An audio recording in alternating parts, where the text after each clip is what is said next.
Hello, and welcome to part 2 of What If Izuku Midoriya, or Deku, had the Sentinels from X-Men Days of Future Past as a quirk. Now, Izuku, after sending in, after where we left off, Izuku sending in his, Sentinels and stuff to kind of enforce peace or to get revenge and stuff, he starts thinking to himself because he knows everybody's afraid of him because they've never seen a power like this before. And so some people try to get to him to take that power and control it. Some people, just decide to try and kill him. And so Izuku starts thinking, just like how Magneto thought, they fear what they do not know. They fear what they cannot control. They fear me. So Izuku, thinking like that, starts sending out his sentinels to take land, take over cities and stuff. And the thing is, he doesn't really need to send more than at least 3 sentinels to even a city. You could send 2 and the city would be taken in a day because of how powerful they are. But because there are pro heroes around, he sends in more just in case, because the sentinels can be destroyed. They just cannot be created by any other person because of how weird they are. Because their internals aren't like anything that's been created yet. So even if they take one and they try and study it, they'll get nothing out of it. All they'll figure out is, oh, it's a robot, and that's it, because there's no real explanation to how it transforms and adapts. And so all the assassination attempts and stuff and all that stuff that people are trying to do to Izuku fail miserably. The people die, not him. And the people that want to control him, well, they just make him angrier. They just do the opposite of what they were trying to do. And so Izuku is slowly taking over Japan, and the heroes can't do anything about it. The more and more they send in, the more and more of them die. Izuku still wants there to be Izuku still wants the economy and stuff to thrive. He still wants a working city and, a working country. So he doesn't kill the citizens.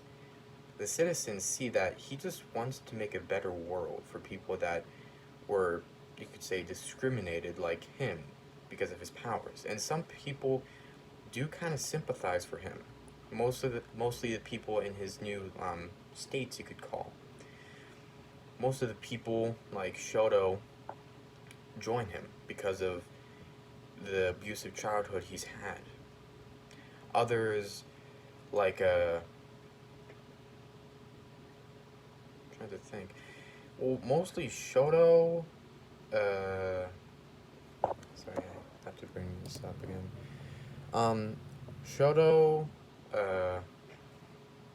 Dark Shadow, Mineta, Ochako, and Mishiro? No, not Mishiro. Just the 4 that I said join him, as well as Mezzo. They join him because they see that what he's doing is actually helpful. Because for Mezzo, or Dupla Arms, he had to wear the mask because in his development that he lived in, people didn't really have mutation quirks, so he was kind of looked down upon. But with Izuku, that didn't really happen. And with Mineta, he just thought, hey, it could be a new life for me. Ochako did it because where Deku had taken over, the economy was somehow actually thriving better. Like, having more businesses sprout up and everything. And, Dark Shadow, or Shumakagi, I think that's his name, joins because he just seems like it just seems to him like that's the right thing to do. The ones that are against him that, want to be heroes to stop him include Bakugo, Kirishima, Momo, Juro, Mina, Tenya, and Tsuyu. So Aizawa has those kids in his class. All the other ones were too scared to join the hero course because they've seen what Izuku's sentinels have done. They massacred any hero or even student that tried to fight them. And people see that and they're like, I mean, I know that they're kind of like the villains to him, but he's just massacring them. It's not even a quick death. For some it is, but others, if they were to go up against Kirishima, it would be the same thing that happened to Colossus. They would struggle with him, but in the end they would just pull him apart. So some have very horrible deaths, and others have incredibly quick ones, like a simple slash, and they're not like that. But other countries start to notice that this kid had something bad done to him, and that shouldn't have been done.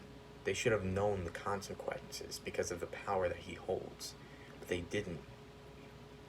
And everybody sees that they either have to join him or hide. But even hiding wouldn't stop him, because sooner or later he will find all the heroes and stuff that are against him, just like how the Sentinels found all the X-Men and all the mutants. He will find them all. The only thing that they can actually do is fight against him. But no matter how many tanks or how many missiles they fire at his Sentinel army, if they take one down, it's just like the serpent. Two more come out. I mean, two more are created.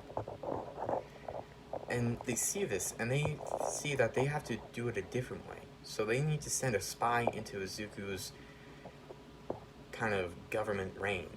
Now we're going to time skip because I want these kids to be adults so that it makes more sense for people to actually follow him, because he'd be an adult, or at least a young adult.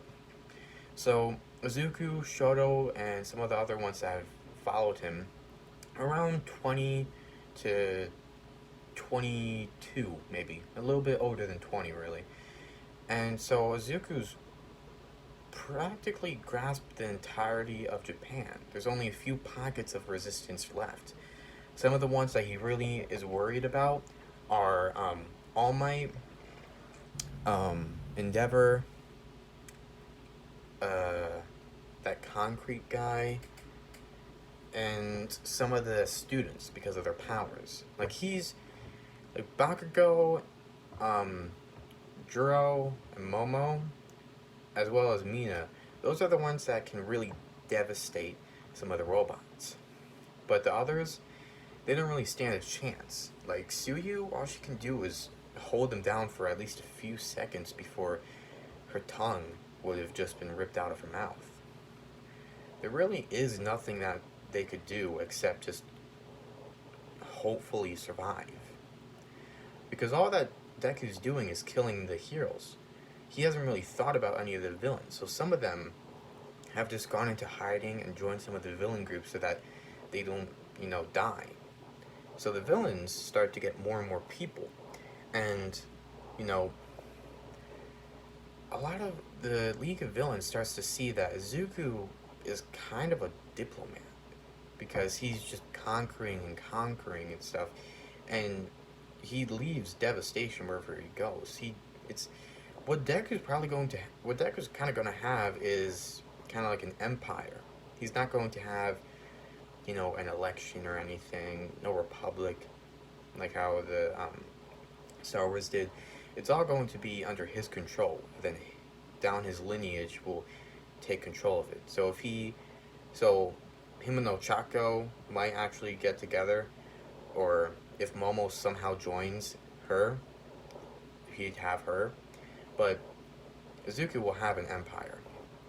And so some villains start to rise up and fight Izuku, but even they stand no chance. They actually stand less of a chance, because most of the villains are people that in this universe are people that had horrible quirks and were mocked for them, and so they turn to villainy.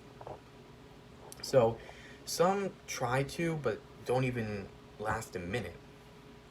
And so Shigaraki and All for One are like, we have to do something. After they're done with the heroes, they might actually come after us. And so, what they do is they start attacking strongholds where some of the robots are actually, where some of that robots have outposts at, where they just stand around and survey the land. And it takes at least a group of 10 to 15 to get past the just one little you could say settlement of robots. Like 2 robots to 5 take 15 people. So they're going to have to group together with a lot of the other villain groups. But the good thing is, actually no, the bad thing for them is that they don't have overhauls, group with them. Because Overhaul decided to join Deku because of his ideals. And so did Stain. Stain's like Izuku's personal assassin for certain heroes. And Overhaul is kind of like Izuku's main economy resource. Or he makes sure the economy's doing well and everything. And yeah, so Izuku's got a pretty good empire going on, but everybody else is having a horrible time. Well, in Japan, that is. In other countries, like you could say America, Africa, Japan, China, stuff like that, Izuku's slowly spreading out his reign, because he's like, well, all these other countries are kind of like ours.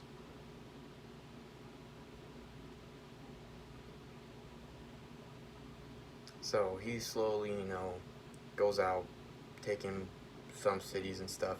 He's taken about a quarter of the United States, most of China, and half of Russia. That's how powerful he is. He's doing that all while just sitting in his, you could say, house. His house is actually in the same place he ran away to. Actually a little bit away, but close enough that if he needed to, he could run to it. Now, you can kind of guess how this is going to end out, so this might just be the last part, really. Izuku just takes over the world. Nothing's really stopping him. He destroys the League of Villains, he destroys the heroes, he takes over the world, and instead of bringing fear, he actually kind of brings peace. So under his rule, everything's good. And that's kind of where I gotta leave it off. It's only 13 minutes, but you kind of get the gist. Izuku's unstoppable. Nobody can really stop him. The sentinels get to each place in a matter of minutes, even if they're across the world. And they're able to take out cities and armies like it's nothing. They're able to adapt to anything.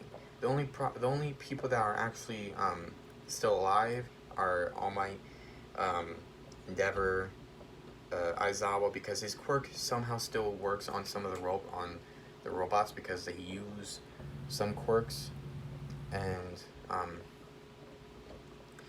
they did actually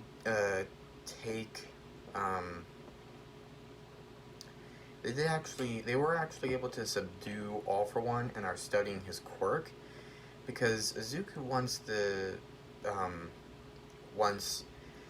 the Sentinels to be able to take the power so that he could at least have some citizens without having to kill them. The only person that might actually not work against is All Might, and Izuku doesn't know that, but he's ready to take All Might's power. He wants it for himself, thinking that will boost his power immensely, and it will. So Izuku just completely takes over the world. He's able to kill practically every hero, take some of the heroes' quirks, execute them. All for One died after the tests, and he was able to give his sentinels the ability to steal quirks. So they went around stealing quirks. So some sentinels have their own quirks, others are just able to make their own, but they're not as powerful as some original ones. Um, the last resistance consists of All Might and some other heroes from around the world, some other pro heroes from around the world. Not that many. It's like a group of 10, but they're not really doing anything. They kind of just faded away because really Izuku was able to find them and kill them. He found them and sent at least 10 ships to their location. That means that around 300 drones attacked that place, because each ship contains 30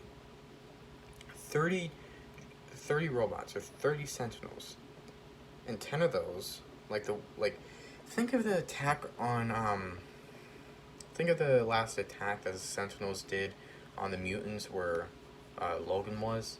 Think of that, but with 300 robots. They didn't stand a chance. All Might stood a chance, but all the other heroes, he saw that he couldn't really do anything because he went to go help another one. He looked around, he saw that one died, he tried to go and help some, but like slowly, they faded away. They were killed. The last one that was left was All Might, and he put up significantly a good fight against these sentinels, but Izuku, or the sentinels, had actually figured out a way to adapt because they hadn't before, because they didn't really know what his quirk was.